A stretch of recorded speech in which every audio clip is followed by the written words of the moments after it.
दोस्तों नमस्कार, मैं आपका दोस्त करमपाल। आज सबसे बड़ा मामला यही है, लोग जानना चाहते हैं कि सोनाली फोगाट की हत्या का जो मुख्य आरोपी है वो सुधीर सांगवान है। सुधीर सांगवान कौन है, कहां का रहने वाला है, कैसा उसका परिवार है, कब से वो उनके साथ था, कैसे उनसे जुड़ा, किस तरह उनका विश्वास पात्र बना और किस तरह उसने परिवार के लोगों को, नज़दीकियों को सोनाली फोगाट से दूर कर दिया। और इस मामले में यह भी कहा जा रहा है कि ये पूरा इसके पीछे कुछ राजनेताओं का भी हाथ है और इसकी इसलिए निष्पक्षता से, गहराई से जांच होनी चाहिए। सीबीआई निष्पक्ष तरीके से इसकी जांच करे। मेरे साथ हैं सोनाली फोगाट के धर्म भाई छोटू बेनीवाल और लंबे समय से ये उनके साथ रहे थे, विधानसभा चुनाव में भी उनके साथ थे। तो छोटू बेनीवाल से इस बारे में पूरे विस्तार से बात करेंगे। भाई साहब नमस्कार। जी भाई नमस्कार। तो सबसे पहले तो ये बताओ कि आप लंबे समय से सोनाली के साथ थे और आप उसको, सुधीर को भी जानते थे जी। तो ये सुधीर कौन है, कहाँ का रहने वाले, पहले दर्शक ये जानना चाहते हैं। ये है भाई नूरनखेड़ा गांव है इसका और अभी ये हाल वासी है रोहतक का जी, सेक्टर 2 और सेक्टर 2 में रहता है ये। मकान नंबर एक्यूरेट याद नहीं मेरे को इसका, और कहोगे तो बता भी दूंगा, शायद कोई ना कोई डॉक्यूमेंट होगा इसका। और इसके बच्चे मतलब वहीं रहते हैं जी, रोहतक उस घर में, सेक्टर में घर है इसका। 2 भाई है ये, इसके फादर भी हैं, मदर भी, सब कुछ है, परिवार है इसका जी। 3 बच्चे हैं इसके और एक बेटी 14-15 साल की, 2 5-5 साल के छोटे जुड़वा लड़का लड़की, मतलब 2 बेटी 1 बेटे का बाप है ये जी। और इसकी वाइफ है दीप्ति, बहुत ही शरीफ औरत है वो, कैंसर की पेशेंट है और जेबीटी टीचर लगी हुई है वो, सरकारी जी। ये है जी भाई। तो ये जींद में भी रहता था, सुनने में आया है। जींद का मुझे नहीं पता। अच्छा। मुझे इसका ऐसे पता है, इसके भाई की शादी थी, जब इसने इनवाइट किया था यार सभी को, तब हम गए थे। मैं, वतन, अमन पूनिया, इसके जो जीजा हैं, सोनाली के जो छोटी बहन जो मैरिड है जिसके, वो, और 2-3-4 गांव के सरपंच जो मेरे दोस्त हैं, हम वहाँ गए थे। तब पता चला था इस घर में रहता है, ये है इसका परिवार। किसके थ्रू ये संपर्क में आया था सोनाली फोगाट के? ये किसी शादी में मिला था, किसी के, सोनाली के रिश्तेदार के मार्फत जी।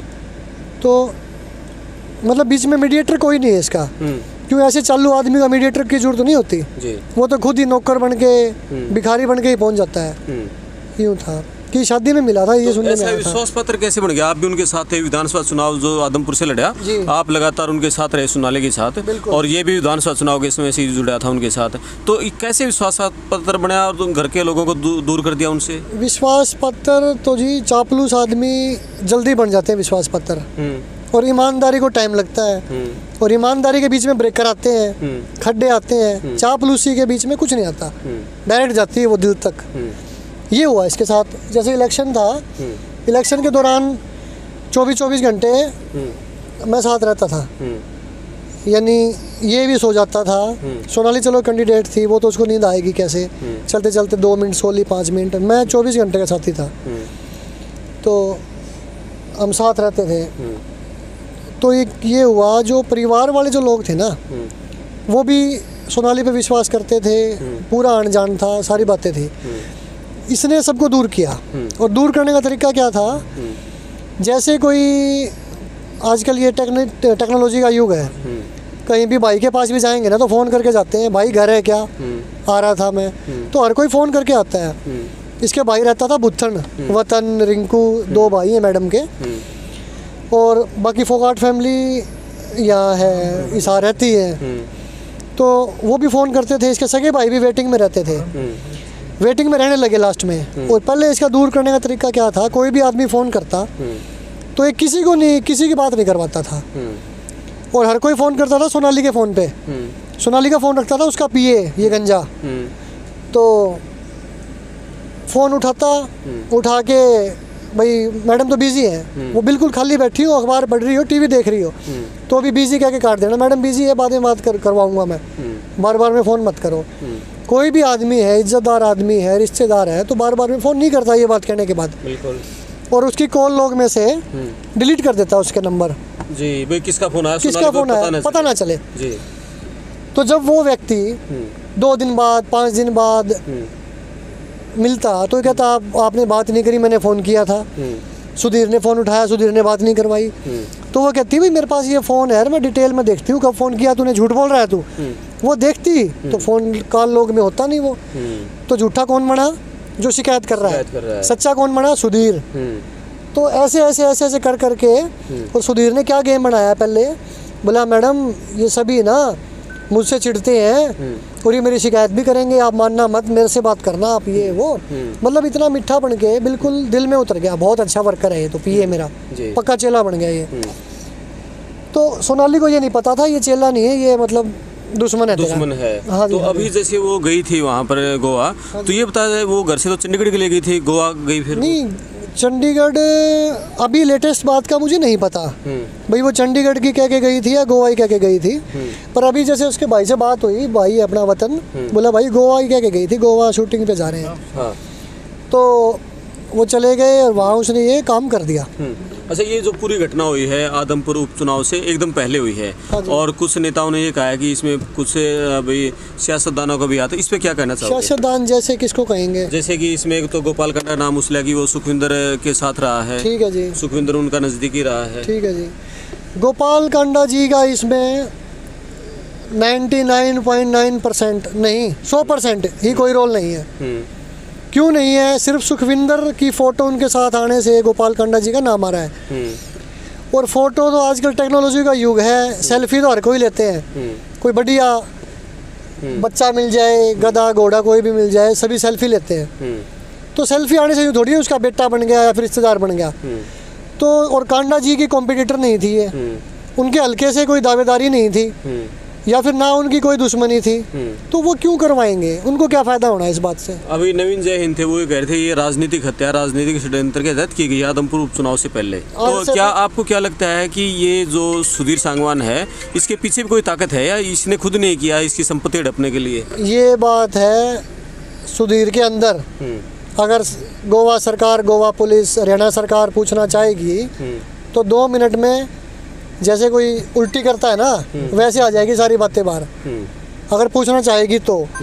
और रही बात वो सीबीआई वाली, एक बार आप पूछ रहे थे मेरे से पहले, भाई सीबीआई जांच के लिए पारिवारिक भी लोग कह रहे हैं, कुछ हल्के के लोग कह रहे हैं। वो जिसको जितना ज्ञान है उतनी बात करेगा। अगर गोवा पुलिस निष्पक्ष जांच कर देती है भाई ये कांड कैसे हुआ, नहीं क्यों किया, वो तो पता चल ही गया भाई मर्डर हुआ है मर्डर हुआ है, इसके पीछे कौन कौन है, तो गोवा पुलिस ही निकलवा लेगी। 5 मिनट का काम है ये। बिल्कुल। अगर वो निष्पक्ष जांच हो जाती है तो क्यों तो सीबीआई की जरूरत है, क्यों एसआईटी की जरूरत है, क्यों अलग एजेंसियों की जरूरत है? अच्छा, कभी ये बताओ, सोनाली ने कभी ये नहीं बताया कि ये मुझे दबाव में डाल रहा है या किसी तरह से कोई ब्लैकमेल किया जा रहा है मेरे को? ये नहीं बताया भाई, पर दिखता था ये भाई ये से डरती है, दबती है। हाँ। भाई बाहर तो शेरनी है, बाहर घर के अंदर खरगोश बन गई, वो चूही बन गई। तो इससे क्लियर होता था। आपकी सोनाली से आखिरी बार कब बात हुई थी? ये रक्षाबंधन वाले दिन आई हुई है मेरे पास व्हाट्सएप पे ही। अच्छा। फ़ोन मैसेज भाई, मैं गया नहीं था, 11 बजे मेरे पास आया था। आएगा नहीं क्या वो मैसेज, शायद आपको दिखाया होगा मैंने। तो बस उस टाइम बात हुई थी। अच्छा, फोन पे बात हुई तब आपकी? हाँ, मैसेज या सिर्फ व्हाट्सएप चैटिंग हुई? चैट हुई थी। चैट हुई थी, हाँ, बात नहीं हो पाई? बात नहीं हुई मेरी। तो इन्होंने ये जैसे यहाँ मैं कहीं बाहर गया हुआ था, रेंज नहीं थी वहाँ पे, तो मैसेज भी लेट मिला जैसे यूँ, फिर बात नहीं हो पाई। तो डंडूर फार्म हाउस पे जैसे यहाँ पे उसने दोनों बहनों के घरों के बीच में दीवार निकलवा दी थी, तो पूरे परिवार से ही कट ऑफ कर रखा था। तो कभी परिवार के सदस्यों ने कभी नहीं कहा इस तरह से? था तो, पर उसने पहले ये फिल्म बना रखी थी मेरे खिलाफ है, मेरे खिलाफ बोल लेंगे। ये नहीं कहा मैं गलत हूँ और ये ठीक बोल रहे हैं, हमेशा यही भड़काया भाई मेरे खिलाफ बोलेंगे, मेरे खिलाफ बोलेंगे। ये है, मतलब फिल्म बना दी एक तरीके की। फिल्म बना दी उसने भाई। कोई जैसे कोई शिकायत करने आया तो पहले ही बता रखा है भाई ये शिकायत करने आएगा, तो आपको पहले पता है, तो आप कहोगे हाँ ये सच्चा है, ये झूठा है। बिल्कुल। इस तरीके से झूठी फिल्में बना दी। जवान तराश है बहुत तकड़ा वो। बिल्कुल। ये जो 3 साल अपने बच्चों को छोड़ के आ गया, झूठ बोल बोल के यहाँ रह रहा, तो झूठे में तो कोई कमी है ही नहीं। एक बार तो इनसे दूर भी हो गया था, सोनाली ने उसको भगा भी दिया था, धमका के भगा दिया था। मैं भी साथ था उस बात में। तो फिर ये भाग गया था, फिर वापस आ गया। एक तरह की 100 मीटर की रेस थी सिर्फ वो, हिसार से बाहर नहीं गया था ये। भी गया 2 घंटे में वापस आ गया, फिर पैर पकड़ लिए, नहीं जी मैं अच्छे से कहूँगा, ये नहीं होगा, वो नहीं, मेरा कोई कसूर नहीं है, रोने लग गया, फंड करने लग गया। वो चोरी वाली घटना के बारे में आपको कुछ मालूम है? चोरी वाली घटना के बारे में पहले तो सबके मन में थी भाई सुधीर ने करी है या फिर इसने करवाई है। और ये बातें जैसे बीच में कैसे क्लियर हुई, ये चोरी हुई थी लगभग 2 साल पहले, 2 साल हो गए होंगे लगभग। उसके बाद हिसार पुलिस ने अच्छे से कार्रवाई करी। हमारे डीएसपी थे यहाँ अशोक कुमार जी, अशोक सिहान हैं हेडक्वार्टर डीएसपी, उनकी देखरेख में सारी कार्रवाई हुई, जांच हुई, अच्छे से सारी बात क्लियर हुई। जो भी इसमें दोषी थे, जिस जिसके नाम लिए, उनसे पूछताछ भी हुई। तो उस दौरान भी इसने क्या गेम लगाया, जो मैडम के पुराने कुक थे, पुराने वर्कर थे, उनके नाम दे दिए झूठे, ताकि पुलिस उनसे पूछताछ करे और ये डर के भाग जाए, भगाने ना पड़े। तो वो जांच हुई, वो जांच भी क्लियर नहीं हो पाई। भाई जब बाहर का कोई चोर है ही नहीं, घर वाले को पुलिस कैसे कहे, तो यूँ करके वो बात बीच में रह गई।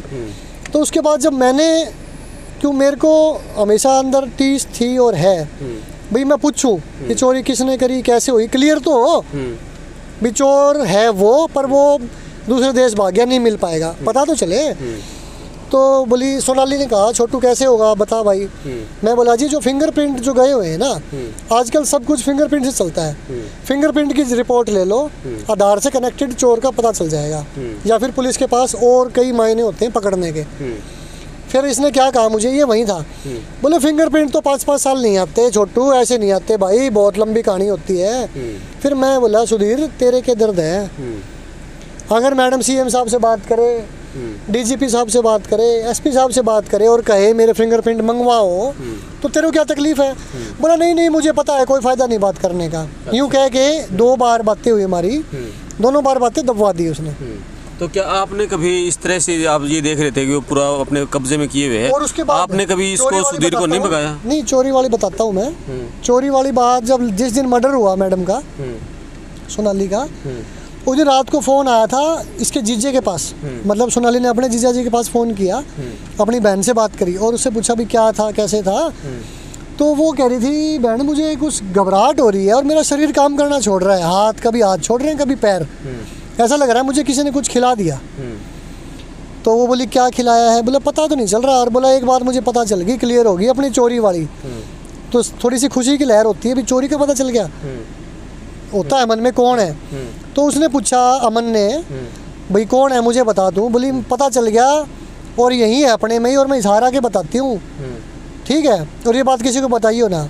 इतने में एकदम फ़ोन गिरने की आवाज़ आई, भाई पीछे किसी आदमी की आवाज़ आई सुधीर की, और फिर फ़ोन कट गया।